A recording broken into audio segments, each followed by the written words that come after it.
Hi friends, ಎಲ್ಲರಿಗೂ ನಮಸ್ಕಾರ. ಭುವನಗಿರಿ ಭುವನೇಶ್ವರಿ ಚಾನಲ್ಗೆ ಸ್ವಾಗತ. ನಾನು ನಿಮ್ಮ ಸಂಧ್ಯಾ. ಇವತ್ತು ಅನಾನಸ್ ಹಣ್ಣಿಂದ ಒಂದು ಒಳ್ಳೆ ರೆಸಿಪಿ ಮಾಡೋಣ. ಇದು ನೀವು 6 ತಿಂಗಳು ಬೇಕಾದರೂ ಸ್ಟೋರ್ ಮಾಡಿ ಇಟ್ಕೋಬೋದು, ಅಷ್ಟು ಚೆನ್ನಾಗಿರುತ್ತೆ. ಜೊತೆಗೆ ಟೇಸ್ಟ್ ಕೂಡ ತುಂಬ ಚೆನ್ನಾಗಿರುತ್ತೆ. ಅದಲ್ಲದೆ ಆರೋಗ್ಯಕ್ಕಂತೂ ತುಂಬಾ ಒಳ್ಳೆಯದು. ಇದನ್ನು ನೀವು ಡೈಲಿ 1 ಸ್ಪೂನ್ ತಿನ್ನೋದ್ರಿಂದ ಕೆಮ್ಮು, ಶೀತ, ಜ್ವರ, ತಲೆನೋವು, ಮೈಕೈ ನೋವು ಇಂಥ ಎಲ್ಲ ರೋಗಗಳಿಂದನೂ ನೀವು ಮುಕ್ತಿ ತಗೋಬೋದು. ಜೊತೆಗೆ ಯಾರ್ಯಾರಿಗೆ ಮಂಡಿ ನೋವಿದೆ ಅವರು ಇದನ್ನು ಸೇವಿಸೋದ್ರಿಂದ ಮಂಡಿ ನೋವು ಕೂಡ ಕಡಿಮೆ ಆಗುತ್ತೆ. ತುಂಬಾ ಒಳ್ಳೆಯ ರೆಸಿಪಿ. ಬಾಣಂತಿಯರಿಗೆ ಇದನ್ನು ಕೊಡೋದ್ರಿಂದ ಬಾಣಂತಿಯರಿಗೂ ಕೂಡ ತುಂಬಾ ಒಳ್ಳೆಯದು. ಹಾಗಾದರೆ ಈ ರೆಸಿಪಿ ಹೇಗೆ ಮಾಡೋದು ಅಂತ ನೋಡೋಣ. ಅದಕ್ಕೂ ಮೊದಲು ನೀವು ಇದೇ ಫಸ್ಟ್ ಟೈಮ್ ನನ್ನ ಚಾನಲ್ನ ನೋಡ್ತಾ ಇದ್ದರೆ ಸಬ್ಸ್ಕ್ರೈಬ್ ಮಾಡ್ಕೊಳ್ಳಿ. ಹಾಗೆಯೇ ಪಕ್ಕದಲ್ಲಿರುವಂಥ ಬೆಲ್ಲೈಕನ್ನ ಕೂಡ ಒತ್ತಿ, ಅದರಲ್ಲಿ ಆಲ್ ಅನ್ನೋದನ್ನ ಒತ್ತೋದ್ರಿಂದ ನಾನು ಹೊಸ ರೆಸಿಪಿ ಹಾಕಿದಾಗ ನೀವು ನೋಟಿಫಿಕೇಷನ್ ಬರುತ್ತೆ.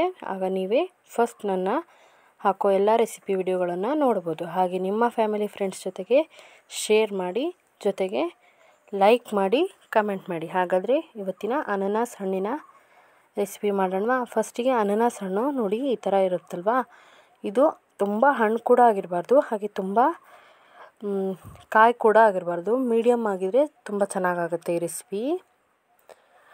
ಜೊತೆಗೆ ಅನಾನಸ್ ಹಣ್ಣಿನ ಮೇಲ್ಭಾಗದ ಎಲ್ಲ ಸಿಪ್ಪೆಗಳನ್ನ ತೆಗೆದುಬಿಟ್ಟು ಕ್ಲೀನಾಗಿ ಒಂದು ಸಲ ತೊಳ್ಕೊಂಡು ಕಟ್ ಮಾಡಿ ಇಟ್ಕೋಬೇಕು.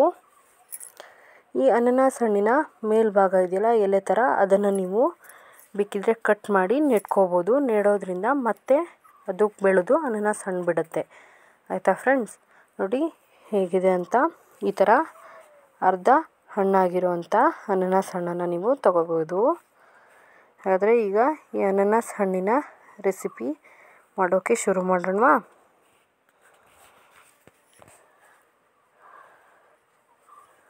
ಅನಾನಸ್ ಹಣ್ಣನ್ನು ಕಟ್ ಮಾಡಿ ತೊಳೆದು ಇಟ್ಕೊಂಡಿದ್ದೀನಿ ಫ್ರೆಂಡ್ಸ್.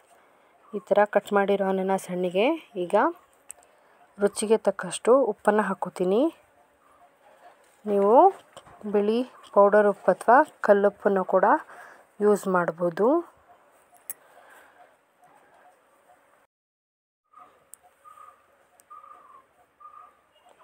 ಈಗ ನಾನು ಉಪ್ಪು ಹಾಕ್ಕೊಂಡಿದ್ದೀನಿ. ಇದಕ್ಕೆ ಸುಮಾರು 2 ಸೌಟ್ ಆಗುವಷ್ಟು ತೆಳು ಬೆಲ್ಲವನ್ನು ಹಾಕ್ಕೋತಾ ಇದ್ದೀನಿ.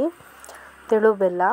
ಇದರ ಬದಲಿಗೆ ನೀವು ಪೌಡರ್ ಬೆಲ್ಲ ಅಥವಾ ಉಂಡೆ ಬೆಲ್ಲ ಬರುತ್ತಲ್ಲ, ಅದನ್ನು ಕೂಡ ಬಳಸ್ಬೋದು. ಆದರೆ ಈ ಬೆಲ್ಲ ಬೆಳೆಸೋದ್ರಿಂದ ಕಬ್ಬಿಣಾಂಶ ಇರುತ್ತೆ. ಜೊತೆಗೆ ಬಾಣಂತಿಯರಿಗೆ ಇದನ್ನು ಕೊಡ್ಬೋದು. ತುಂಬಾ ರಕ್ತ ಹೆಚ್ಚಾಗುತ್ತೆ ದೇಹದಲ್ಲಿ, ತುಂಬಾ ಒಳ್ಳೆಯದು. ನೋಡಿ ಈ ಥರ ತೆಳು ಬೆಲ್ಲ ಹಾಕೋದ್ರಿಂದ ಅದೇ ನೀರು ಬಿಟ್ಕೊಳ್ಳುತ್ತೆ ಕೂಡ. ಈಗ ಇದಕ್ಕೆ ನಾನು 2 ಸ್ಪೂನ್ ಆಗೋಷ್ಟು ಕಾಳು ಮೆಣಸಿನ ಪುಡಿಯನ್ನು ಹಾಕ್ಕೊಂಡಿದ್ದೀನಿ. ಜಸ್ಟ್ 4 ಇಂಗ್ರೀಡಿಯೆಂಟ್ಸ್ ಸಾಕು ಫ್ರೆಂಡ್ಸ್. ಇದಕ್ಕೆ ಇಷ್ಟೇ ಇಂಗ್ರೀಡಿಯೆಂಟ್ಸ್ ತುಂಬಾ ಚೆನ್ನಾಗಾಗುತ್ತೆ. ಜೊತೆಗೆ ತುಂಬಾ ಟೇಸ್ಟಿಯಾಗಿ ಕೂಡ ಆಗುತ್ತೆ. ನಾನು ಹೇಳೋ ಎಲ್ಲ ಟಿಪ್ಗಳನ್ನು ನೀವು ಫಾಲೋ ಮಾಡಿಬಿಟ್ರೆ ನೀವು 6 ತಿಂಗಳಿಟ್ಟರೂ ಕೂಡ ಹಾಳಾಗೋದಿಲ್ಲ. ಇದಕ್ಕೆ ನಾನು ನೀರೇನು ಮಿಕ್ಸ್ ಮಾಡಿಲ್ಲ.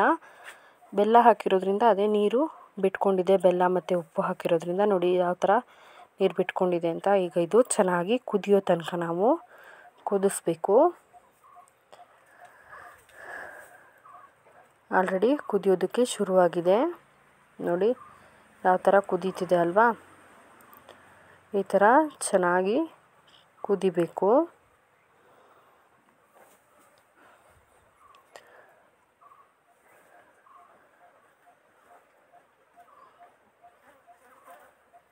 ಪ್ರೆಗ್ನೆಂಟ್ ಲೇಡೀಸು ತಿನ್ನೋದಿದ್ರೆ ಸ್ವಲ್ಪ ಮಾತ್ರ, ಅಂದರೆ 1 ಅಥವಾ 2 ಸಲ ಮಾತ್ರ ಇದನ್ನು ಯೂಸ್ ಮಾಡಿ. ಅದು ಕೂಡ ಒಂದೊಂದೇ ಸ್ಪೂನ್, ತುಂಬ ಯೂಸ್ ಮಾಡಬೇಡಿ.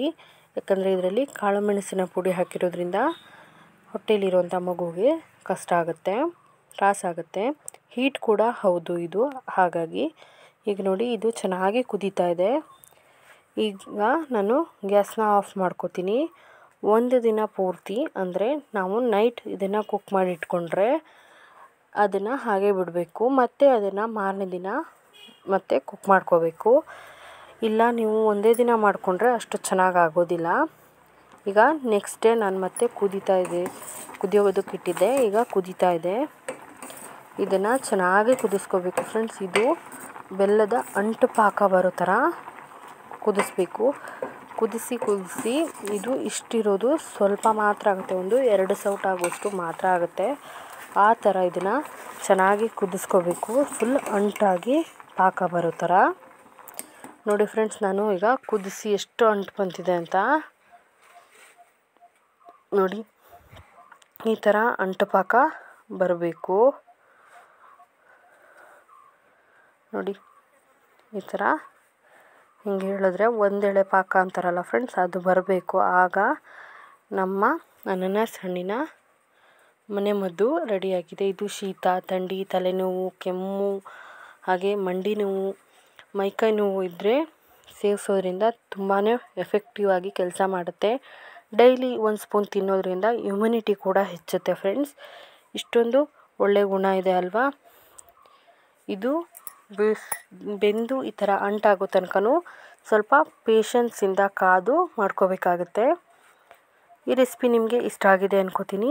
ಇಷ್ಟ ಆಗಿದ್ರೆ ಒಂದು ಲೈಕ್ ಮಾಡಿ, ಜೊತೆಗೆ ಶೇರ್ ಮಾಡಿ ನಿಮ್ಮ ಫ್ಯಾಮಿಲಿ ಫ್ರೆಂಡ್ಸ್ ಜೊತೆಗೆ, ಹಾಗೆ ಕಮೆಂಟ್ ಮಾಡಿ ಆಯಿತಾ. ಇದೇ ಫಸ್ಟ್ ಟೈಮ್ ನೋಡ್ತಾ ಇದ್ದರೆ ಸಬ್ಸ್ಕ್ರೈಬ್ ಕೂಡ ಮಾಡಿ. ನೀವು ಒಂದು ಗಾಜಿನ ಡಬ್ಬಿ ಅಥವಾ ಪ್ಲಾಸ್ಟಿಕ್ ಡಬ್ಬಿ ಆದರೂ ಕೂಡ ತೊಂದರೆ ಇಲ್ಲ, ಅದರಲ್ಲಿ ನೀವು ಹಾಕಿ 6 ತಿಂಗಳಿಂದ 8 ತಿಂಗಳ ತನಕ ಇದನ್ನು ಸ್ಟೋರ್ ಮಾಡಿ ಇಟ್ಕೋಬೋದು ಫ್ರೆಂಡ್ಸ್.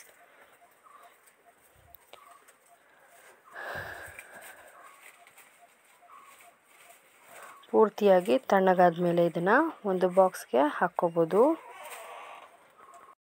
ಒಂದು ದಿನ ಇಟ್ಟು ಯಾಕೆ ನಾವು ಅದನ್ನು ಬೇಯಿಸಬೇಕು ಅಂದರೆ, ಅದು ಅನಾನಸ್ ಹಣ್ಣು, ಬೆಲ್ಲ ಮತ್ತು ಕಾಳು ಮೆಣಸನ್ನು ಚೆನ್ನಾಗಿ ಅಬ್ಸರ್ವ್ ಮಾಡ್ಕೊಳ್ಳುತ್ತೆ.